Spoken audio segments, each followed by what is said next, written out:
Finally ফৌজিবাবু ট্রেনে উঠে পড়লো। এর আগের দিনে তোমাদের সঙ্গে শেয়ার করেছিলাম ও বাড়ি আসছে, কিন্তু কবে বাড়ি আসছে সেটা আর সেই ব্লগে বলা হয়নি।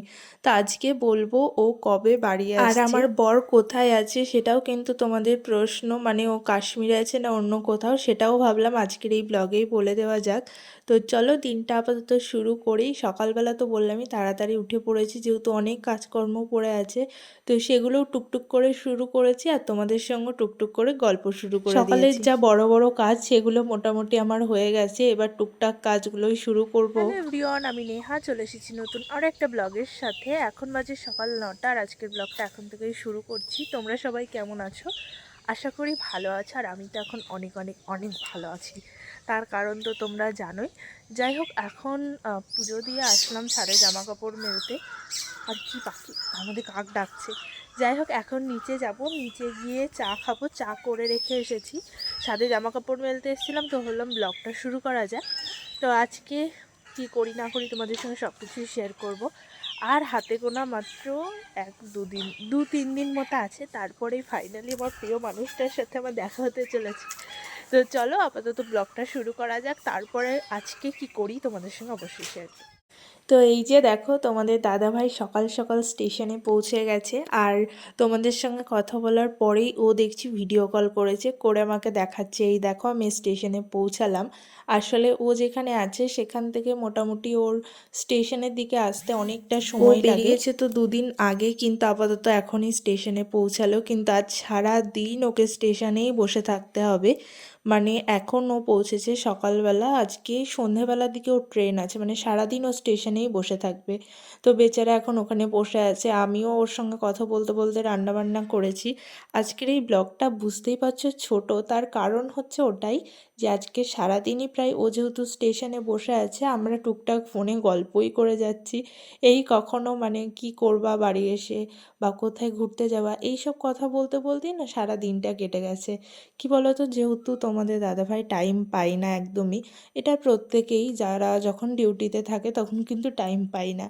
তো সেই জন্যই আর এই দেখো এত গল্প করেছি সারাদিনে, আমি কোনো ভিডিওই করতে পারিনি। এটা হচ্ছে সন্ধেবেলার ভিডিও। তোমাদের সঙ্গে তখন ওই যে দেখালাম যে ভাত খাচ্ছি, তখন মোটামুটি 12টা বাজে। রান্নাবান্না করে ভাত খেয়ে নিলাম, তারপরেই তো স্নান টান করেছি, পুজো করেছি, কোনো কিছুই ভিডিও করা হয়নি। তো সন্ধেবেলা হঠাৎ করে মনে হচ্ছে যে শাড়ি দুটো তো আমি খুলেই দেখিনি। আসলে আমি কিনে নিয়ে এসে এখনও কোনো জামা প্যান্ট পুরো খুলে দেখিনি। তো এখন এগুলো একটু চেক করে নিচ্ছি ঠিকঠাক আছে কি না, আর ব্লাউজ পিসটা কোথায় কি আছে। তো দেখো এই শাড়িটার ব্লাউজ পিসটা আঁচলের দিকে আছে, মানে ব্লাউজটা না কেটে সেলাই করলে আমি হয়তো পরতে পারবো না। আর হ্যাঁ, এবার তোমাদের সঙ্গে বলে দিই যে তোমাদের দাদাভাই কবে আসছে। সরস্বতী পুজোর দিন কিন্তু ও বাড়ি আসছে, মানে আমরা বিয়ের পর এই প্রথম সরস্বতী পূজায় একসাথে থাকবো। এর আগের বছর তো আমরা কোয়ার্টারে ছিলাম, তো আমরা সরস্বতী পুজোয় ঘুরতে পারিনি। বিয়ের আগে কিন্তু তোমাদের দাদাভাই সত্যি বলতে সবসময় সরস্বতী পুজোতেই ছুটি আসতো। বছরের প্রথম ছুটিটা ও প্রথম দিকেই কাটিয়ে নিত। তো ওর সাথে তখন প্রচুর ঘুরতাম, অনেকবার আমরা একসাথে ঘুরেছি সরস্বতী পুজোয়, অনেক ফটোও আছে। তা আপাতত বিয়ের পরে এটা আমার প্রথম। তো এই শাড়িটা আমি নিয়েছি, ভাবছি এখনও পর্যন্ত এটা সরস্বতী পুজোর দিন পরবো। আর এটার সাথে ম্যাচিং তোমাদের দাদাভাইয়ের একটা পাঞ্জাবিও নিয়েছি। আমি কিন্তু প্রথম, মানে আমরা দুজনে ম্যাচিং পরবো, জানি না কেমন লাগবে, মানে শাড়ি আর পাঞ্জাবি। আর একটা এই ব্লু কালারের শাড়িটা নিয়েছি, এই শাড়িটাও কিন্তু দারুণ। আপাতত এইগুলোর সব ব্লাউজ পিস কাটিয়ে সেলাই করতে হবে। আমি তো এখন যেহেতু বাজারে যাচ্ছি না, শ্বশুরবাড়িতে আছি, তো এই শাড়িগুলো আমার দেওরের কাছে দেবো, জানো তো ও সেলাই পারে। মানে এই যে মোটামুটি এইসব সেলাইগুলো ও করে, তো ওর কাছে ভাবছি দিয়ে দেবো যাতে ও সেলাই করে দিতে পারে পুজোর আগে। আর তো বেশি দিন নেই, আর হাতে গুনে একটা দিন। আর কালকে আমাদের এখানে বাজারও বন্ধ। আমি ভেবেছিলাম যে এই যে সরস্বতী পুজোর দিনের শাড়িটার ব্লাউজটা বানাবো, বানিয়ে সরস্বতী পুজোর দিন পরবো, কিন্তু ওই যে টাইমই পেলাম না। আর আমি বাজারেও যাইনি তেমন একটা, আসলে বাড়িতে টুকিটাকি অনেক কাজ আছে। এই সব কাজ করতে করতে না বাজারে যাওয়ার কোনো রকম টাইমই পাচ্ছি না। তো এখন সন্ধ্যা হয়ে গেছে, সন্ধ্যা দিতে চলে এসেছি। আসলে আমি চেষ্টা করলাম তোমাদের দাদাভাই আসার আগে যতটা সম্ভব আমার কাজ গুছিয়ে রাখার, যেহেতু ও বাড়ি আসলে টুকটাক এদিক ওদিক যায়, তখন না প্রচণ্ড অগোছালো হয়ে যায় সব কিছু। আর আমি তখন মানে হয়ও না, তোমাদের দাদাভাই একটু ইয়ে করে যে কাজ করতে হবে না, তুমি বসো, তুমি যাই হোক এই হচ্ছে ব্যাপার। তো এইবারটা বলি, তোমাদের দাদাভাই এখন কোথায় থাকে। দেখছিলাম একটা বোন কমেন্ট করেছো, তাছাড়াও বেশ কয়েকজন আমাকে জিজ্ঞাসা করছিলে যে এখন দাদাভাই কোথায় পোস্টিং আছে, ওই জন্য তুমি কোয়ার্টার পাচ্ছ না। তো আপাতত তোমাদের দাদাভাই আছে এক জায়গায়, সেটা তো জায়গার নাম বলা যাবে না। কিন্তু হ্যাঁ, একটা বোন দেখলাম বললে হয়তো কাশ্মীরের ওইদিকে আছে। না গো, আপাতত তোমাদের দাদাভাই অত দূরে নেই, বাড়ির কাছেই আছে, কিন্তু একটু টাইম লাগে আর কি। বুঝতেই পারছো, ট্রেনেরও সমস্যা থাকে অনেক সময়। তো ও কিন্তু এখন আপাতত কাশ্মীরের ওইদিকে নেই, এদিকেই কোথাও আছে কাছে পিঠে। তো এটাই হচ্ছে ব্যাপার। আর ওখানে কোয়ার্টার নেই, কাছে থাকলেও এটাই হচ্ছে আমার কপাল, ওখানে কোয়ার্টার আমি এখন পাবো ঠিক না। আছে চলো, কয়েক বছর হয়তো বাড়িতেই থাকতে হবে, জানি না এখন কপালে কি আছে, ঠাকুর কপালে কি লিখে রেখেছে আমার। তো দেখো এখন সন্ধ্যা দেওয়া মোটামুটি মানে জল টল দেওয়া হয়ে গেছে, সন্ধ্যা দেব। আর এরপরে রাত্রিবেলা খাবারও করতে হবে। আর আমি কিছুদিন ধরে লেগেছি আমার ওই আলমারি গোছাতে। বিশ্বাস করো, আমার আলমারি এখন আমি গোছাতে পারিনি, কি আর বলি। ওই নিয়ে আমি কয়েকদিন ধরে খুব চাপে আছি। মানে কি হয় বলো তো, রোজ আলমারির জামা কাপড়গুলো বার করছি, আর তোমাদের দাদাভাই ঠিক সেই টাইমেই ফোন করছে, ওই জন্যই সব জামা কাপড় আবার আলমারিতে ঢুকিয়ে রেখে দিতে হচ্ছে। কি জানি কি একটা শত্রুতা আছে আমার সাথে আমার বরের। সবার বররা চায় বউরা একটু কাজকর্ম করুক, আর আমার বর এইদিকে ওর একদম যে সহ্যই আমি হয় কাজ না করব। সত্যি আমার বরটা না একটু উল্টোই আছে সবার থেকে।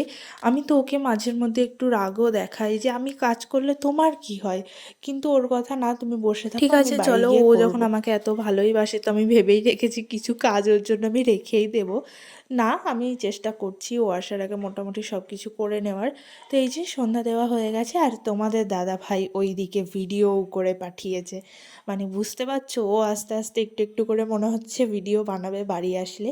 দেখা যাক এখন কি করে। এই যে উনি ট্রেনে উঠে পড়েছে, ওর রাতে ট্রেন ছিল। তো ওখানে গিয়ে জানো তোমাদের দাদাভাই ফ্রেন্ড পেয়ে গেছে, ওর কলেজের দুটো তিনটে ফ্রেন্ডের সঙ্গে ওখানে ওর দেখা হয়েছে। তো সারাদিন ওদের সঙ্গেই সত্যি কথা কি জানো তো, তোমাদের দাদাভাইয়ের সঙ্গে আমি যখনই কোথাও বেরোই, মানে বাজারে বা কোথাও ঘুরতে যাই, একটা না একটা ফ্রেন্ডের সঙ্গেও দেখাই হয়। তো আমি একটু মানে ঠাট্টাই করি যে তোমার কি সব জায়গায় বন্ধু আছে।